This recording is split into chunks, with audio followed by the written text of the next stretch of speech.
Senator John Kennedy brutally roasts AOC for her blatant disregard for the American people. You guys have got to check out what he's got to say. Here now with reaction, Louisiana Senator John Kennedy. Senator, thank you so much for joining us. What comes to mind, what comes to the stomach when you think of AOC running for President of the United States of America? Well, let me address first your question about dark woke. I think the Democrats are trying to appear more manly. Just a thought, but they may want to consider first getting rid of their man purses and their organic broccoli. Dark woke, light woke, mellow yellow woke, it's still woke. And that's the Democrats' problem. If you believe the polls, Jason, most Americans believe that Republicans aren't perfect, but they think the other side's crazy. They think that Democrats, like Congresswoman Ocasio-Cortez, have chosen to become what my son would call utter nutters. I mean, you think about it, and think about what the Congresswoman stands for. If you're a Democrat in today's Democratic Party, you're not allowed to fire bad employees, to fire bad teachers.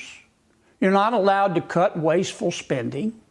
You're not allowed to deport illegal immigrants. You're not allowed to oppose MS-13. You're not allowed to like cops. You're not allowed to prosecute thieves who steal less than $950. You're not allowed to question vaccines. You're not allowed to oppose sex change operations for minors or transgender people in women's bathrooms or playing women's sports. You're not allowed to oppose critical race theory in our schools. You're not allowed to oppose reading porn to grade schoolers. You're not allowed to oppose racial quotas, but you are required to use certain pronouns and to believe that men can breastfeed. Now, I don't think I'm being unfair. This is what Democrats and Congresswoman Ocasio-Cortez now believe, and a charitable interpretation for this kind of behavior does not exist. And the American people look at it and they just want to jump out of a moving car. And that's why Democrats are polling right up there with scalp psoriasis. In terms of the Congresswoman, look, I encourage her to run. I hope she does run. I understand. I listened to her speech. I understand her slogan is going to be "Change begins with a mustard seed," which I think is interesting.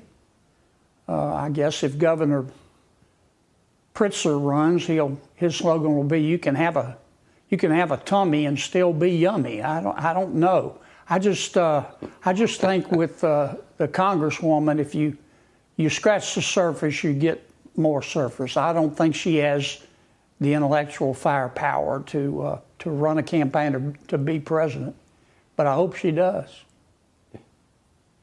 Yeah, it's interesting with Donald Trump. I don't think the Democrats ever took the time or had the inclination or even the ability or aptitude to understand Donald Trump and his appeal to the American people. I think authenticity wins elections and it wins hearts and minds, and Donald Trump has that top to bottom. It's authentic. And this dark woke is really interesting. You know, Donald Trump took this lane called common sense, and that meant that the Democrats, being anti-Trump, had to go the opposite of everything that is common sense. I mean, that's where I read it. Am I wrong on that? No, I think Trump beat Harris because Trump represented hope and Harris represented more hurt. But I do think that what the American people trusted Trump most on was the economy. Inflation. I mean, inflation was man-made, and that man's name was Joe Biden, and it gutted people like a fish.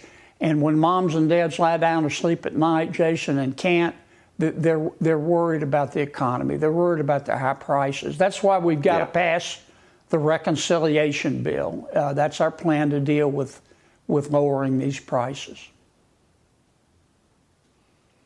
No, that is the key. It is a team sport, particularly in the House, and it'll be fascinating to see. But that Trump agenda and that one big, beautiful bill, we're counting on you and a whole lot of others to make it happen. Republican senator from Louisiana, you know who I'm talking about, John Kennedy. Senator Kennedy, in the Senate, it seems that the socialism battle's really playing out. You have Bernie Sanders, whose voice continues to rise. You have Chuck Schumer potentially being undercut by AOC in a primary. And then you have lone voices like John Fetterman, voices of reason, who are continually being undermined. I'm curious your experience as socialism battles out across the country. What do you hear in the halls of the Senate? Well, those who have read history, Kaylee, understand that socialism is for morons. I love Seattle. They just elected a new mayor. I don't know her, but I've read a lot about her. She's a typical moon bat. She's a community organizer, probably eats tofu and organic broccoli.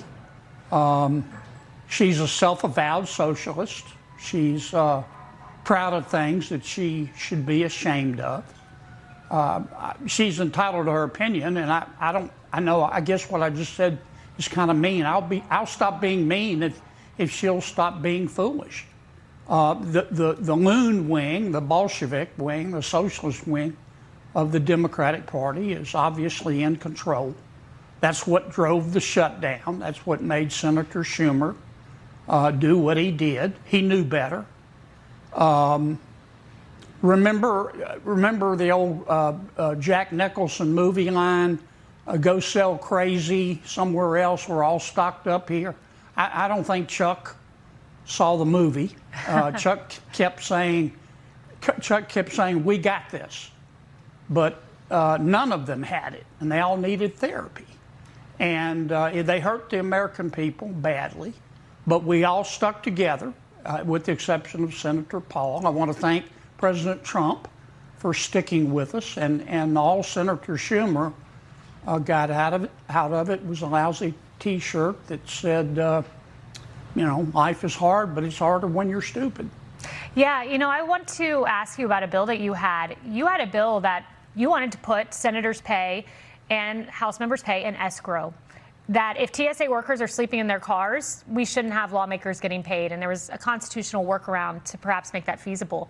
I'm sad to see that legislation go away because we could face a January shutdown. Do you think that should be revived? Lawmakers' pay put in escrow so American people don't suffer? I'm going to try to revive it. Look, I just believe in shared sacrifice. I believe in one rule for everybody. If nobody else is being paid, senators shouldn't be paid. I didn't take my pay. Some did. I'm not putting down anybody who did, but I just think we need to set an example.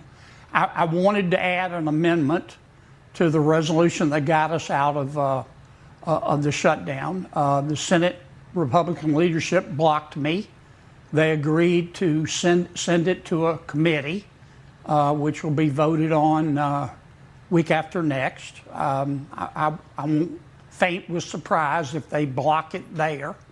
I know it's not popular with some of my colleagues, but I just think it's the right thing to do. It'd be a great way to avert a shutdown. Well, it seems that the American people are attracted to your wisdom, Senator John Kennedy, and I don't blame them. I don't know if there's anybody in Congress that I have more differing opinions to than Alexandra Ocasio-Cortez. Everything that comes out of her mouth, it seems like somebody is just paying her to have these beliefs because no rational, sentient human being, especially an adult, would have these staunch beliefs and hold true to them and refuse to waver no matter what. You cannot have a fully functioning brain and believe that a biological male can just dress up as a woman, go into the woman's locker room, freely change in front of young girls, and think that is okay. But not only that, not only are they changing, they're also competing against them in sports. Males just biologically have greater muscle mass and they have higher bone density. These are scientific biological facts that nobody can dispute.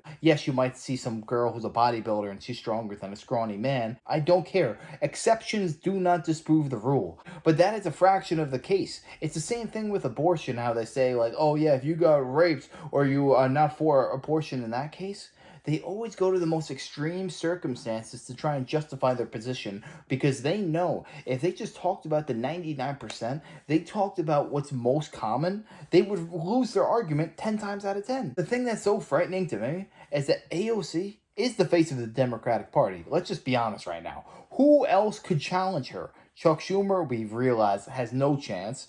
Bernie Sanders, the man's like 90 freaking years old. Hillary Clinton's done. Who else is out there? Gavin Newsom? That man is a serial liar. He has destroyed California, and California wasn't doing too great before him, but now it is an absolute third world country. The man was an absolute tyrant during COVID when he was out having parties himself. The Democratic Party is severely lacking, and they're looking for a voice, and the voice that they're turning to is AOC, because she resonates with the younger voters, the young Democratic voters who want socialism all across the country. It's kind of terrifying to think there are millions of Americans who want policies and who want things to happen in according to what AOC wants. Whereas me, I'm a common sense type of guy. If history, basic economics, basic finance, basic macroeconomic conditions do not approve of what you are proposing for America, I don't think that you should be the representative for the entire Democratic Party. When has socialism ever worked? And yet these people continue to prop up and try and prop socialism and communism as a great thing for America. That is only going to dispel the end of this nation. See, the reason I like John Kennedy so much is he's a no-nonsense type of guy. If he sees BS, he's going to call it out. He doesn't care if you're male, female, 90 years old, 20 years old. He's going to treat you with common sense, and he's going to pick apart your argument one by one. There is nothing that you can do about it. He stands for common sense, plain and simple. That's it. I don't want to hear about Democratic versus Republican Party. This is just common sense stuff. We should have voter ID. We should know who is voting in our elections. We should have safe and secure borders. We should lock up criminals. We should have male and female separated in their own locker rooms. Men should only compete against men. Women should only compete against women. I don't understand what is controversial about saying any of these things, but in modern times, these are considered far-right theories. It really does not make any sense, and it goes to show how far the left has gone off the reservation. The left is just isolating themselves more and more, getting more and more radical each passing year, while we're staying the exact same. But yeah, let me know your thoughts on this down below. Do you think that AOC will be the Democratic nominee come 2028 for presidency? And if not, who do you think will be the nominee? Let me know. I'd love to know your thoughts. And if you enjoyed, make sure to smash that like, comment, subscribe, and wish you guys nothing but the best. Till next time.